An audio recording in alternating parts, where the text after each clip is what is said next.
สวัสดีท่านผู้ชมเราก็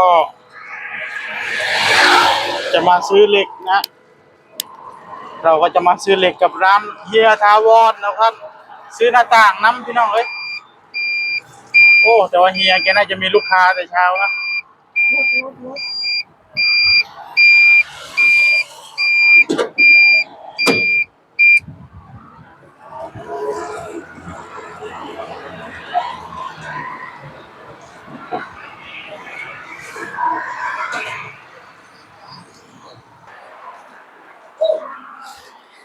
นาฏการครับโอ้เออโอ้ดีครับโอ้มาซื้อหยังเฮ็ดวัดบ่โอ้เป็นยังมือหันอันนี้ผู้ใหญ่บ้านเป็นหยังล่ะถืออีหยังล่ะบัดนี้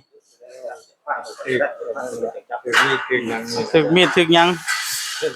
โอ้อันนี้เพิ่นไปเฮ็ดอยู่วัดบ้านโนนรุ่งเรืองเออต่อเติมแบบมุงราคารั่วพระนะครับโอ้เฮ็ดรั้วพระที่เพิ่นอันนิรเวศเฮ็ดศาลานะเฮ็ดอันหลังคาให้เพิ่นน่ะนะโอ้ครับเนาะโอ้เสื้อผ้าเฒ่าแก่นี่สุดยอดอีหลีเฒ่าแก่ให้เธอในครอบครัวมีอ่ะเฮ็ดเฮือนให้พ่อแม่เจ้าของบัดนี้เอออ่ะ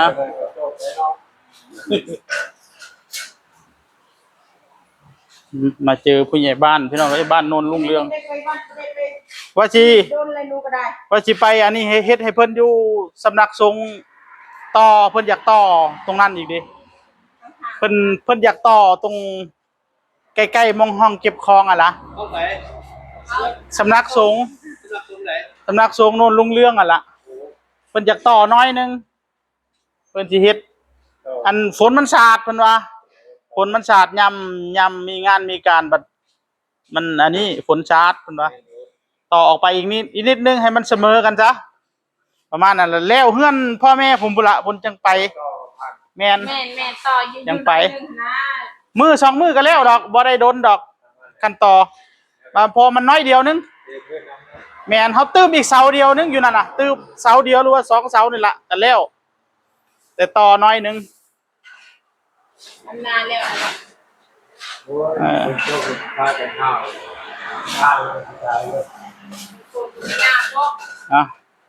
เดี๋ยวรอให้เฒ่าแก่เพิ่นบริการ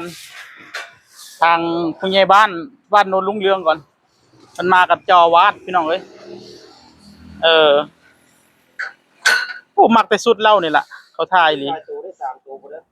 ฮะมีหลายตัวได้3ตัวผมบ่แม่นตัวเก่าบ่เพราะมันมี3ตัวเออ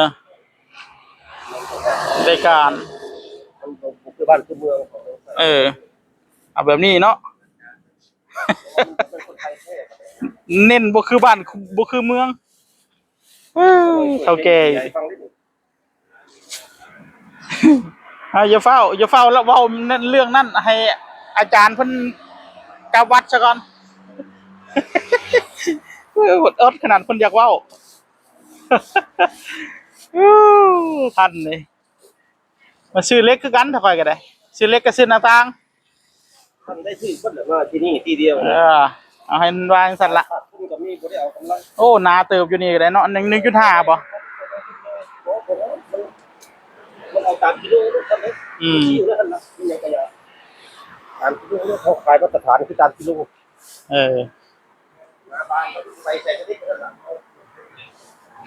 อันนี้พระอาจารย์ฮะสำนักสงฆ์ไม่ใช่สำนักสงฆ์พระอาจารย์วัดนะท่าน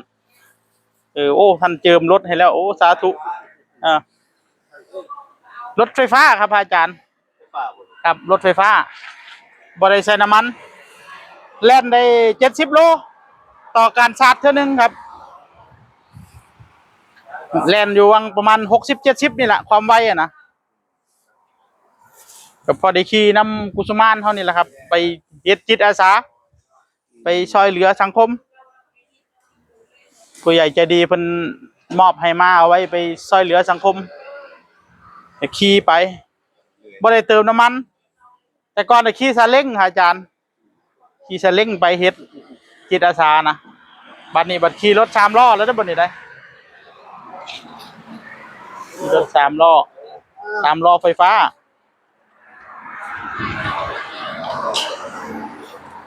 ในวัดเขาก็ฮิตอยู่ได้แบบนี้เลย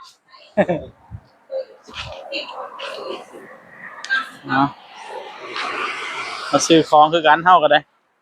ได้พูดได้คุยพี่น้องเอ้ยเออโอ้เฮียทาวรนี่เล่นยางเล่นหยังคักขนาดเลยบัดนี้เพิ่นสิเพิ่นเพิ่นสิเปิดอยู่พุ่นนี้ใกล้แล้วบัดนี้ผมก็ออกจากซอยเฮือนน่ะก็ไปซื้ออยู่นั่นเลยล่ะบัดนี้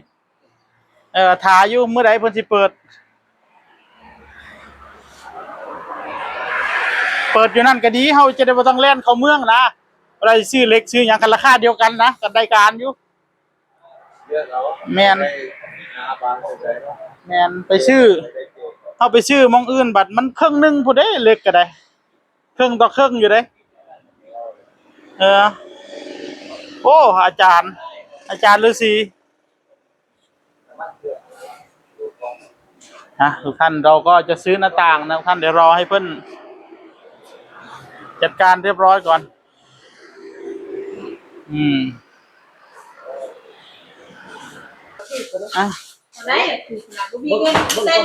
ไปเบิ่งหน้าต่างโอ้ย่างทางใดล่ะในท่านโธ่ปองย่างก็จะบ่อยากมีแล้วภรรยางูกัดนึงโอ้จะบ่เคยเห็นงูจักเทื่ออยู่บ่นี่เคยมีอยู่บ่อ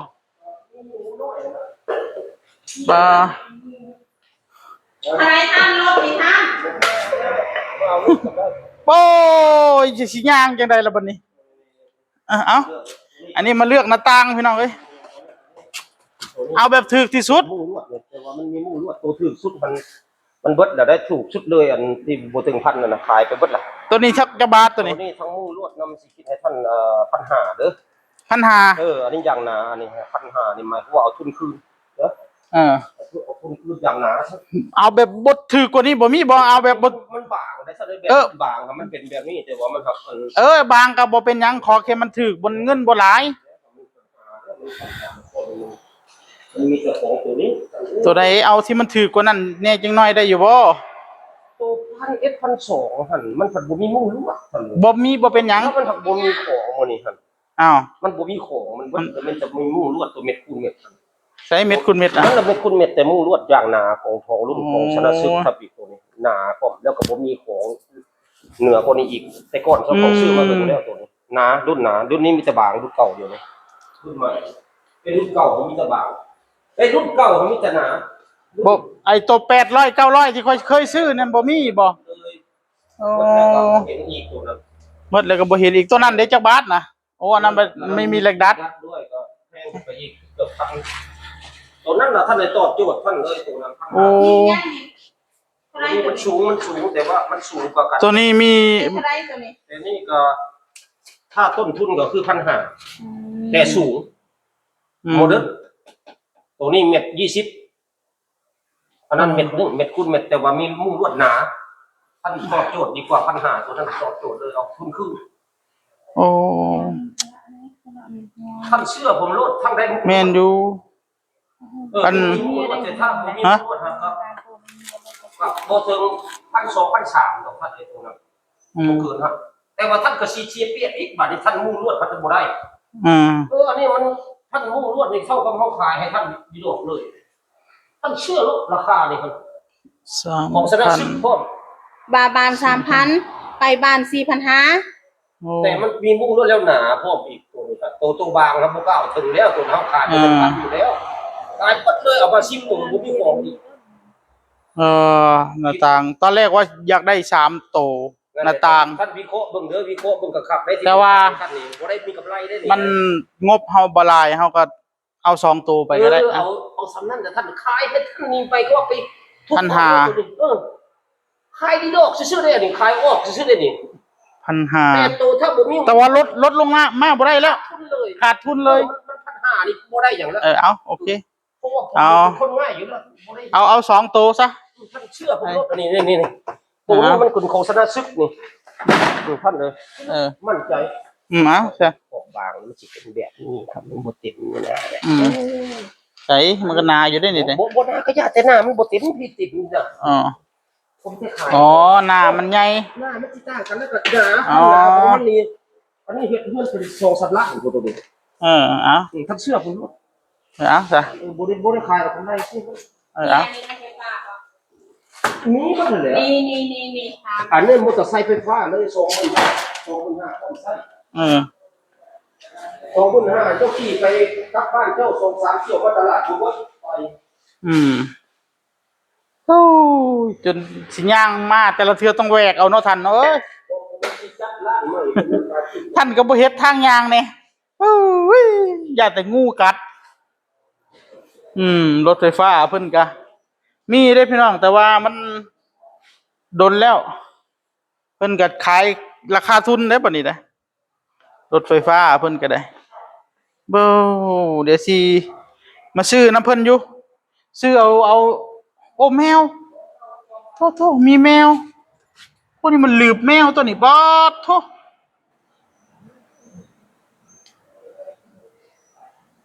โอ้นี่มันหลืบแมวตัวนี้โอ้หลายโตเติบอยู่โอ้ฮะหน้าต่างเอา2 บานพี่น้องเอ้ยเอา2 บานก็พอเงินบ่หลาย ท่านจะสร้างที่ต่อไปเนี่ยท่านมาหาผมเพราะว่าผมคุยกับบริษัทอยู่มันสิลง อยากได้โต900โตหยังที่เคยซื้อแล้วครับอยากได้ถึกคือคุณภาพว่ามันหนามันหยังมันบ่ได้เกี่ยวอยากได้ถึกไปสร้างเพื่อนให้ตัวเองถ้าเราไปบริจาคไปจังหันเขาก็ต้องไปหาอันนี้เฮ็ดสร้างเฮือนให้พ่อแม่เจ้าของ โอ้ก็ได้การได้นะ เอาโอเคงบมันบ่ค่อยมีนี่แหละปัญหาเอาสำนั้นละหน้าต่างพี่น้องเอ้ยได้มุงลวดได้หน้าต่างมุงลวด2 บาน